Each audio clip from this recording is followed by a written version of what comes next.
ಬೂತಾಯಿ ಪುಳಿ ಮಿಂಚಿ ಒಮ್ಮೆ ತಿಂದರೆ ರುಚಿ ಎಂದೂ ಮರೆಯಲ್ಲ.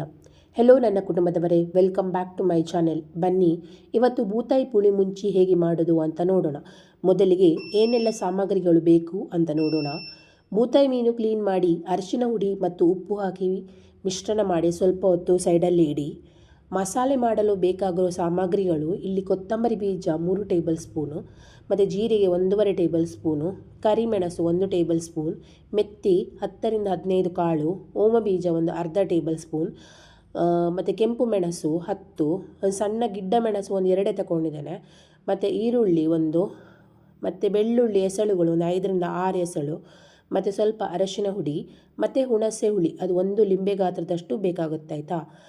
ಇದೆಲ್ಲ ಮಸಾಲೆ ಐಟಮ್ಗಳನ್ನೆಲ್ಲ ಒಂದ್ಸಲ ಡ್ರೈ ರೋಸ್ಟ್ ಮಾಡಿ ಇಟ್ಕೊಂಡು ಮಿಕ್ಸಿ ಮಾಡಬೇಕು, ಗ್ರೈಂಡ್ ಮಾಡಬೇಕು. ಮತ್ತು ಸ್ವಲ್ಪ ನಾನು ತೆಂಗಿನ ಹುರಿ ತಗೊಂಡಿದ್ದೇನೆ. ನಂತರ ಒಂದು ಪಾತ್ರೆ ಇಟ್ಕೊಂಡು ಎಣ್ಣೆ ಹಾಕಿ, ಎಣ್ಣೆ ಬಿಸಿ ಆದ ನಂತರ ಸಾಸಿವೆ, ಕರಿಬೇವಿನ ಸೊಪ್ಪು, ನಂತರ ಕಟ್ ಮಾಡ್ಕೊಂಡು ಇಟ್ಕೊಂಡಿರುವ ಈರುಳ್ಳಿ, 2 ಹಸಿಮೆಣಸು, 1 ಇಂಚಷ್ಟು ಶುಂಠಿ ಹಾಕಿ ಸ್ವಲ್ಪ ಫ್ರೈ ಮಾಡ್ಕೊಳ್ಳುವ. ಇದು ಚೆಂದ ಫ್ರೈ ಆಗ್ತಾ ಬರ್ತಾ ಇದ್ದಾಗೆ ಸ್ವಲ್ಪ ರುಚಿಗೆ ತಕ್ಕಷ್ಟು ಉಪ್ಪು ಹಾಕ್ಕೊಳ್ಬೇಕು. ಇದು ಉಪ್ಪು ಹಾಕ್ಕೊಂಡ್ರೆ ಒಂದು ಈರುಳ್ಳಿ ಬೇಗ ಬೇಯುತ್ತೆ ಅಂತ.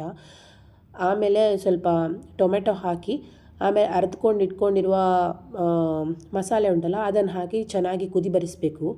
ಒಂದು ಒಳ್ಳೆ ಕುದಿ ಬರ್ತಾ ಇದೆ ಅಂತ ಅನಿಸುವಾಗ ನಾವು ಅರಿಶಿನ ಹುಡಿ ಮತ್ತು ಉಪ್ಪು ಹಾಕಿ ಇಟ್ಕೊಂಡಿರುವ ಬೂತಾಯಿ ಮೀನು ಉಂಟಲ್ಲ ಅದನ್ನು ಇದಕ್ಕೆ ಹಾಕಿ ಇನ್ನೊಂದು ಒಳ್ಳೆ ಕುದಿ ಬರೆಸಿದ್ರೆ ನಮ್ಮ ಬೂತಾಯಿ ಮೀನು ಪುಳಿ ಮುಂಚಿ ಸಖತ್ತಾಗಿ ರೆಡಿ ಆಗುತ್ತೆ. ಆಯಿತಾ?